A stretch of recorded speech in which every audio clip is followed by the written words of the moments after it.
Brooklyn, 1973. The smell of soul food drifting through open windows, the sound of rhythm and blues pouring out onto sun-drenched stoops, and the chaos of a household bursting with personality. Spike Lee's semi-autobiographical masterpiece captured something magical, childhood in all its beautiful, painful, messy glory. But behind the laughter and the music, there were stories the cameras didn't capture. Stories of tragedy, of quiet exits, of lives that took turns nobody expected. The Carmichael family felt like our own. The fighting over the television remote, the battles at the dinner table, the strict mother who loved too hard and the dreamer father who floated just above it all. But while audiences fell in love with these characters, real life was writing endings that would break our hearts. The eldest brother Clinton, the one who towered over his siblings with that perfect blend of responsibility and annoyance, left this world at just 23 years old. 23. An age when most are just figuring out who they want to be, and he was already gone. But his story is only one thread in a tapestry that weaves together triumph, obscurity, and everything in between. Let's travel back to Bedford-Stuyvesant and reunite with the Carmichael family in 2026. Some became legends. Some disappeared completely. And one became the most famous drag queen on planet Earth. Zelda Harris stepped onto the screen at 9 years old and immediately became the soul of Crooklyn.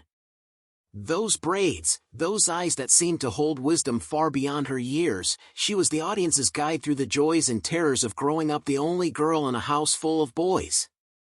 She didn't just act, she existed in every frame with a natural maturity that made you forget you were watching a child performer. In 2026, Zelda celebrates her 41st birthday far from the Hollywood spotlight she could have easily claimed.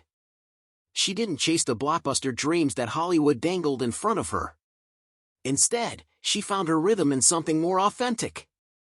Today, she moves through the world as a jazz and soul singer, her voice carrying the same emotional depth that made her Troy unforgettable. She lives quietly, intentionally, a woman who chose art over fame and never looked back.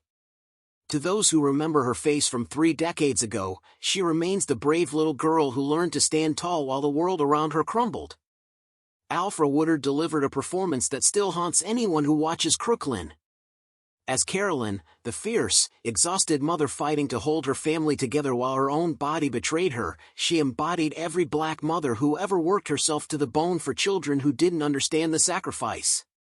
At 42, she brought a rawness to the role that could have come only from an actor willing to go to uncomfortable places. Now 73, Alfre has transcended the word actress entirely. She is royalty. Multiple Emmys adorn her shelves. An Oscar nomination acknowledged what audiences already knew. And she has never, not for a single moment, stopped working. She moves between prestige television and independent film with the grace of someone who knows exactly who she is. Her characters linger long after the credits roll. She set the standard for on-screen mothers, strict enough to feel real, protective enough to break your heart, loving enough to make you miss your own. Delroy Lindo inhabited Woody Carmichael with a warmth that made the family's struggles feel like they were happening next door. The jazz musician father, perpetually chasing dreams while trying to feed 5 children, could have been a cliché in lesser hands. But Delroy found the dignity in the struggle. At 42, he painted a portrait of a man fighting to maintain his identity while the weight of responsibility pressed down on his shoulders. In 2026, at 73, Delroy is experiencing something rare in Hollywood, a career peak that arrives decades after most actors have been shuffled into supporting roles. He is aging like the finest whiskey, each year adding complexity and depth. His recent work in films like The Five Bloods reminded everyone that true artistry only sharpens with time. His presence on screen commands attention without demanding it. He has become proof that some actors don't fade, they deepen. And then there is Clinton. Carlton Williams was just 14 when he brought the eldest Carmichael brother to life. He captured perfectly that specific older brother energy, the annoyance at younger siblings, the responsibility that sits uncomfortably on young shoulders, the fight over the television remote that became one of the film's most iconic moments. It was a performance full of promise. But promise doesn't always get the chance to fulfill itself. On October 16, 2003, Carlton Williams passed away at 23 years old. The cause was complications from sickle cell anemia, a genetic condition he had battled his entire life. 23.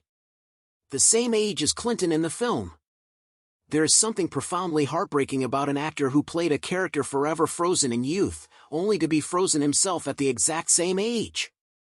He remains eternally young in the memories of everyone who watched him, a reminder that some lights flicker out far too soon. Sharif Rashid found immortality as Wendell, the brother who loved food more than life itself.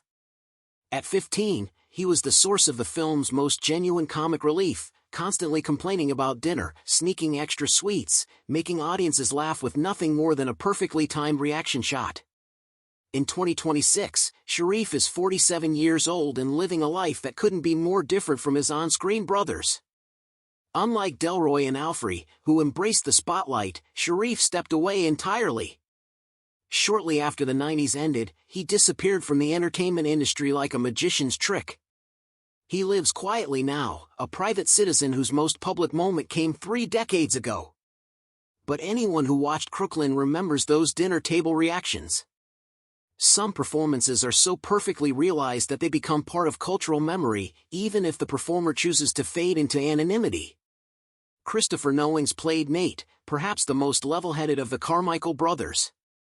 At 14, he balanced the household chaos with a quiet charm that suggested an actor with instincts beyond his years. While his on-screen brothers mostly retreated from Hollywood, Christopher carved a path into an entirely different kind of stardom. Now 45 in 2026, he has become something remarkable, an absolute icon to millions of American children.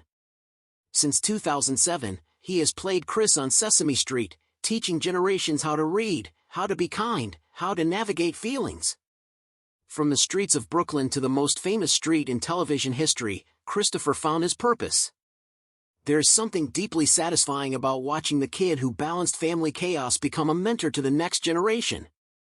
He proved himself the true breakout among the brothers, just in a direction nobody could have predicted.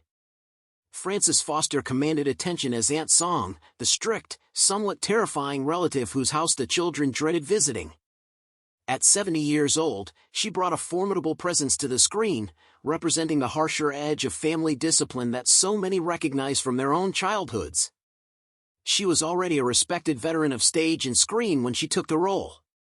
Sadly, she left us not long after the film's release. Frances passed away on June 17, 1997 at 73 from a cerebral hemorrhage. But Crooklyn stands as one of her final performances, immortalizing her as the tough auntie who exists in every family.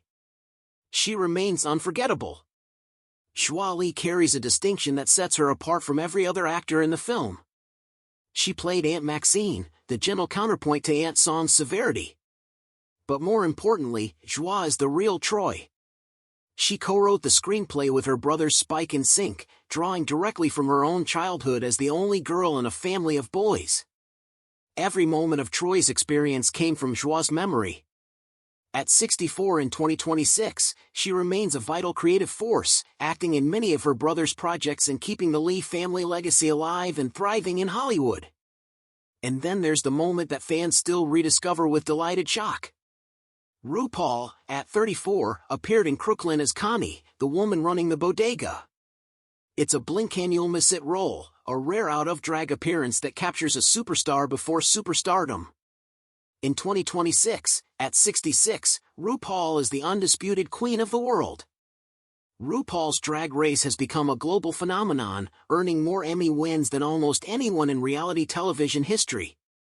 Looking back at that brief moment in a Brooklyn corner store, it's almost impossible to reconcile with the empire he would build. From selling chips on screen to selling out arenas in real life, RuPaul's trajectory defies logic and expectation. Isaiah Washington appeared as Vic, a somewhat troublesome neighbor, at 31.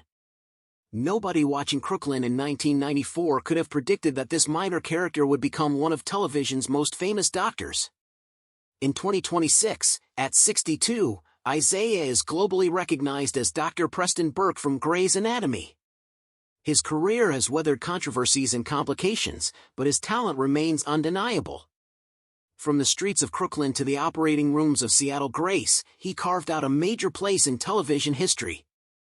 Bokeem Woodbine had a tiny early role as Richard. At 21, he was just another young actor hoping for a break. Looking back now, it's astonishing to see him there, because he would go on to become one of Hollywood's most compelling presences. At 53 in 2026, Bokeem is famous for his intense charisma, often playing complex villains who linger in memory long after the film ends. From the shocker in Spider-Man: Homecoming to his Emmy-nominated role in Fargo, he has conquered both film and television. It all started on the streets of Brooklyn, and he's been stealing scenes ever since. Time has scattered the cast of Crooklyn in 100 different directions. Some became legends. Some became teachers on children's television. Some left us far too soon. And some vanished so completely that their performances exist only in the amber of the film itself. Each story reflects growth beyond the screen, proof that what happens after the credits roll is always more complicated than anyone expects. The Carmichael family taught us about love, about struggle, about the beautiful chaos of growing up. In 2026, they're still teaching us about the fragility of life, the possibility of reinvention, and the way certain performances become forever etched into who we are.